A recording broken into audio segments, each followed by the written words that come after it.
저는 술을 마셨습니다. 그 사람한테는 마음을 놓고 있기 때문에 익살 따위에 연기할 마음도 안 나서 저의 천성인 말없고 음산한 면모를 있는 그대로 드러내 보이면서 잠자코 술을 마셨습니다. 이런 것 좋아해요? 여자는 갖가지 요리를 제 앞에 늘어놓았습니다. 저는 고개를 저었습니다. 술만 마실 거야? 나도 마시자. 가을, 추운 밤이었습니다. 저는 스네코가 시키는 대로 긴자 뒷골목 어떤 초밥 노점상에서 정말로 맛없는 초밥을 먹으면서 그 사람을 기다리고 있었습니다. 그 사람의 이름은 잊었지만 그때 초밥이 맛이 없었다는 사실만은 어떻게 된 셈인지 확실하게 기억에 남아 있었습니다. 그리고 구렁이 같은 얼굴의 까까머리 주인이 목을 흔들어가며 능숙한 척 얼버무리면서 초밥을 주던 모습도 눈앞에 보이는 듯 선명하게 떠올라 나중에는 전차 같은 데에서 어디서 본 얼굴인데 하며 이리저리 생각하다가 뭐야 그 초밥집 주인 닮은 거로구나 하며 고소한 적도 여러 번 있을 정도입니다. 그 사람의 이름과 얼굴, 모습조차 기억에서 멀어진 지금도 여전히 그 초밥집 주인의 얼굴만은 그림으로 그릴 수 있을 정도로 정확하게 기억하고 있다니. 그때 초밥이 어지간히 맛이 없어서 저한테 추위와 고통을 느끼게 했는가 봅니다. 원래 저는 누가 맛있는 초밥집이라고 소문난 가게에 데리고 가주어도 맛있다고 느낀 적이 한 번도 없었습니다. 너무 크기 때문입니다. 엄지손가락 정도의 크기로 단단하게 쥐어줄 수는 없는 것일까? 라고 늘 생각하고 있었습니다.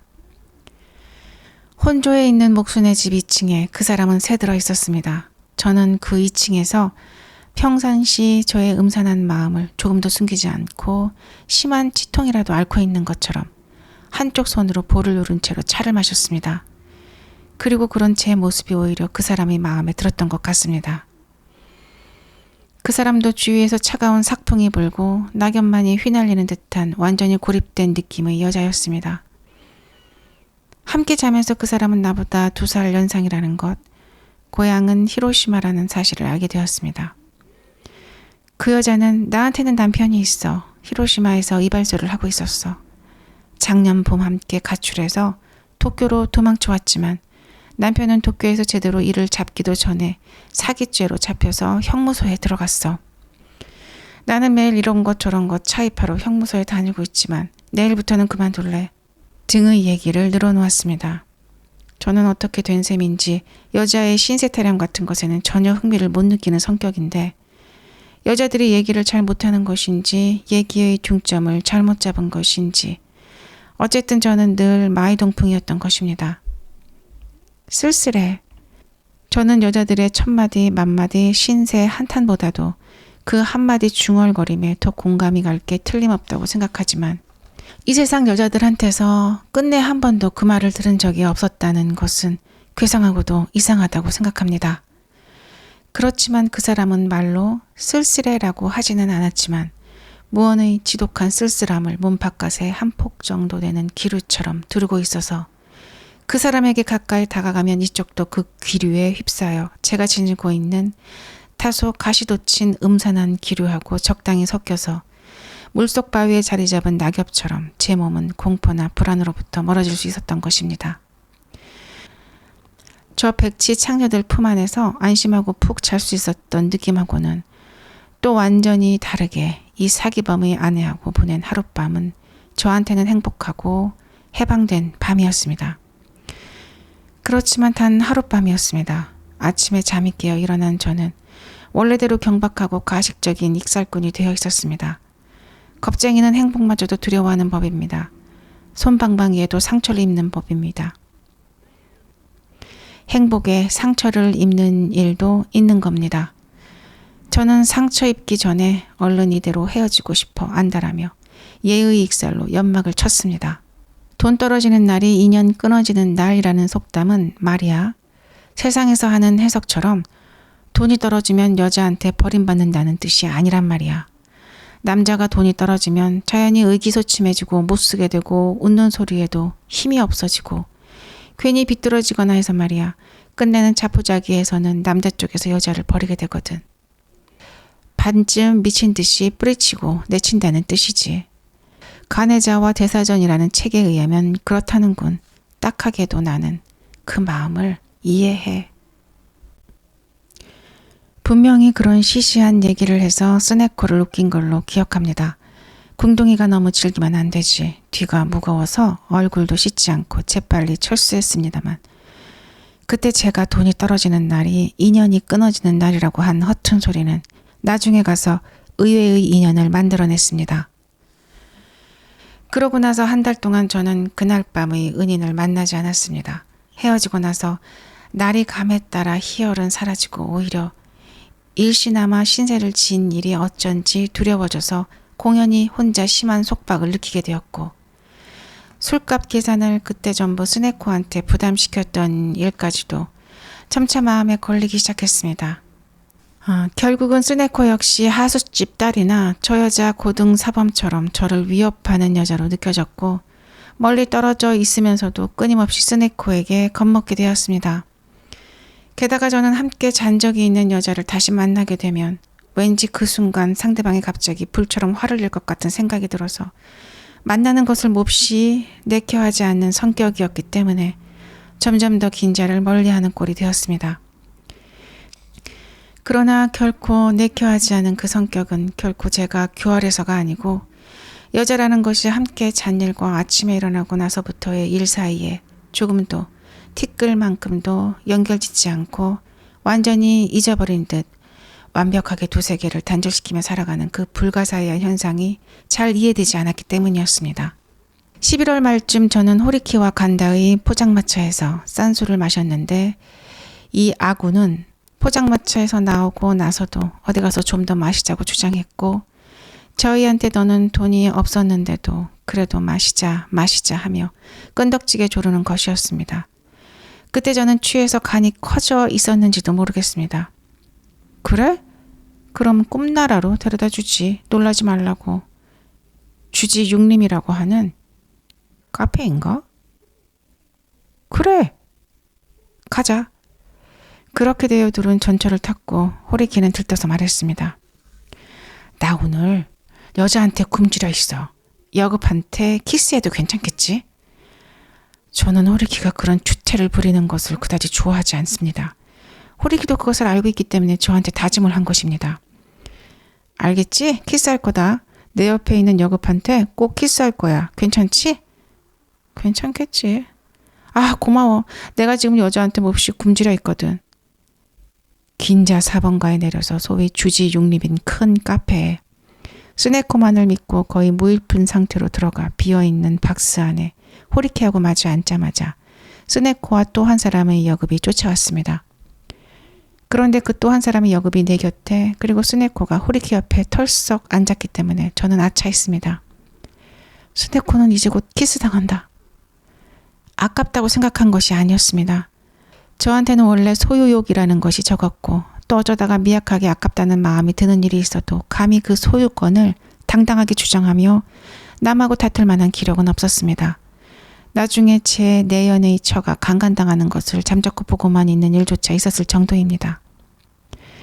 저는 가능한 한 인간들의 분쟁을 가까이 하고 싶지 않았던 것입니다. 그 소용돌이에 말려드는 것이 두려웠던 것입니다. 스네코는 제 것이 아니었습니다. 아깝다 따위의 분수도 모르는 욕심을 제가 가질 수는 없었습니다. 그렇지만 저는 아차했습니다. 제 눈앞에서 호리키한테 맹렬히 키스를 당한 스네코의 처지가 가엾게 여겨졌기 때문입니다. 호리키한테 더럽혀지면 스네코는 나하고 헤어질 수밖에 없겠지. 게다가 나한테도 스네코를 붙잡을 만큼 적극적인 열정은 없어. 이것으로 끝장난 거구나 하고 스네코의 불행에 일순 아차했지만 저는 금방 물 흐르듯 순순히 체념하고 호리키와 스네코의 얼굴을 고루 보면서 실실 웃었습니다. 그러나 사태는 정말이지 뜻밖에도 훨씬 더 나쁘게 전개되었습니다. 그만둘래. 호리키가 입을 일그러뜨리면서 말했습니다. 아무리 나라도 이런 궁상맞은 여자는 손들었다는 듯이 팔짱을 낀 채 스네코를 빤히 쳐다보면서 쓴웃음을 짓는 것이었습니다. 술을, 돈은 없어. 저는 작은 목소리로 스네코한테 말했습니다. 그야말로 들이붓듯이 마시고 싶었습니다. 소위 속물들이 눈으로 보면 스네코는 취한이 키스를 받을 가치조차 없는 그저 초라하고 궁상맞은 여자였던 것입니다. 의외였지만 뜻밖에도 저는 청청병력에 박살난 것 같은 기분이었습니다. 저는 지금까지도 전례가 없을 정도로 끝도 없이 술을 마셨고 어질어질 취해서는 스네코와 마주보며 서글픈 미소를 나눴습니다.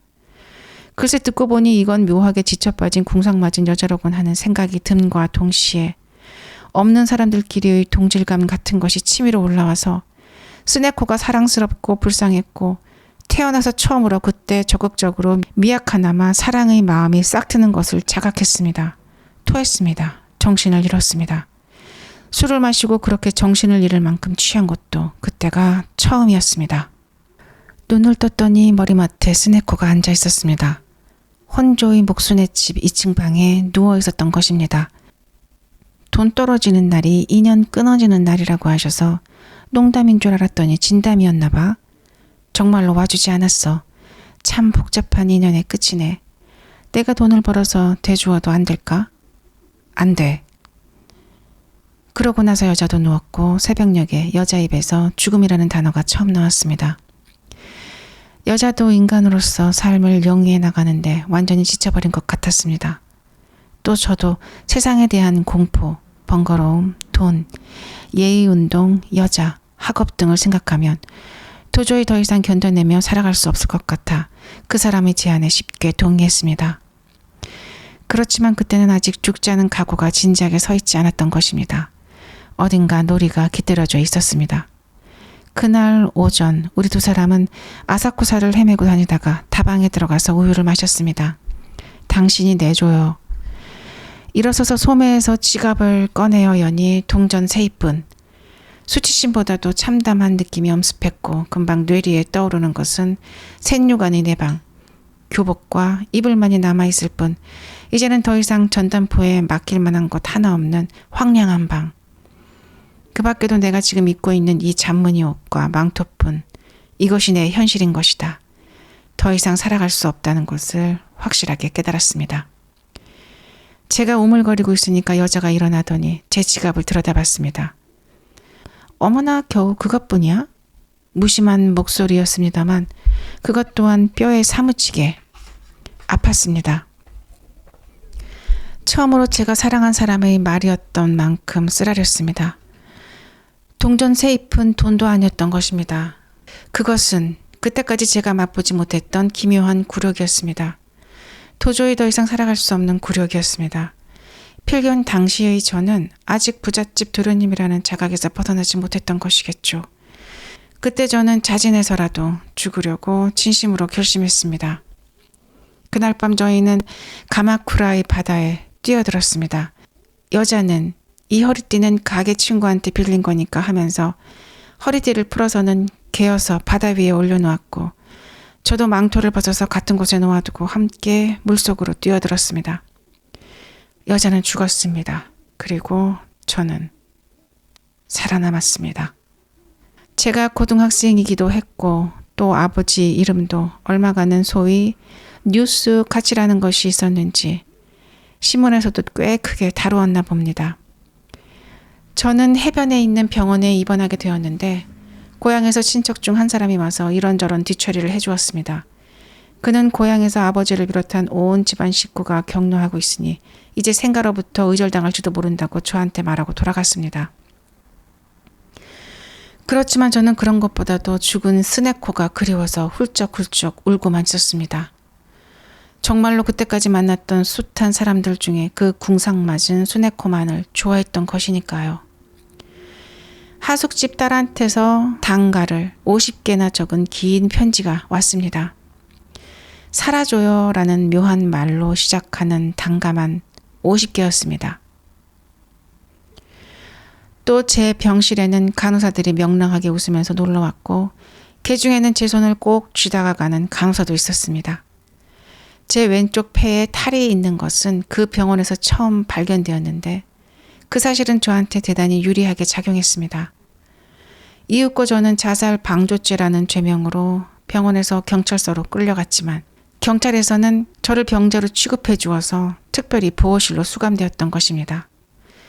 한밤중에 보호실 옆 숙직실에서 당직을 하던 늙은 순경이 사인문을 슬그머니 열고 이봐 하고 저한테 말을 걸고는 춥지? 이리 와서 불 좀 쪼이지? 라고 했습니다.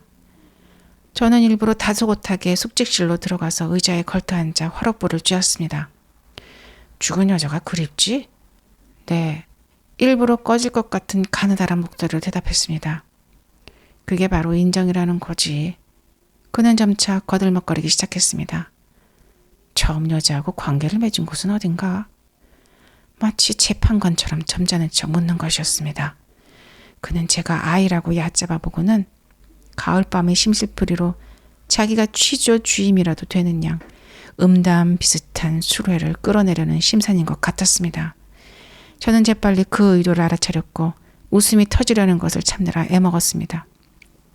순경의 그런 비공식적인 신문에는 일절 대답을 거부해도 상관없다는 사실쯤은 저도 알고 있었으니까요. 그러나 긴 가을밤의 흥을 돋우기 위해 저는 어디까지나 공손하게 그 순경이야말로 취조 주임이고 형벌의 경중을 결정하는 것도 그 순경의 생각 하나에 달려있다는 것을 굳게 믿어 의심치 않은 것처럼 성의를 다해 가장하고 그의 호색스러운 호기심을 다소 만족시킬 만큼 적당히 진술을 했습니다. 아, 대강 알겠어. 뭐든 정직하게 대답하면 우리들도 다소는 배려하지. 감사합니다. 잘 부탁드립니다. 거의 입신에 가까운 연기였다. 그리고 저 자신을 위해서 무엇 하나 도움이 되지 않은 공연이었다. 날이 새자 저는 서장한테 불려갔습니다. 이번에는 본격적인 취조였습니다. 문을 열고 서장실에 들어서는 순간이었습니다. 야, 이거 참 미남인데? 이건 자네가 나쁜 게 아니야. 이렇게 미남으로 낳아놓은 자네 어머니가 나쁘지. 얼굴이 까무잡잡한 대학교나 나온 듯한 느낌의 아직 젊은 서장이었습니다. 갑자기 그런 말을 듣자 저는 제 얼굴 한쪽에 붉은 반점이라도 붙어있는 흉측한 불구자가 된 것처럼 비참한 마음이 되었습니다.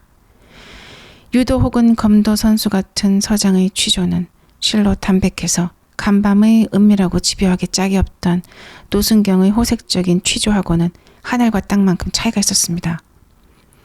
신문이 끝나자 서장은 검찰청으로 보낼 서류를 쓰면서 몸을 소중히 해야지 혈담이 나온다면서 라고 했습니다.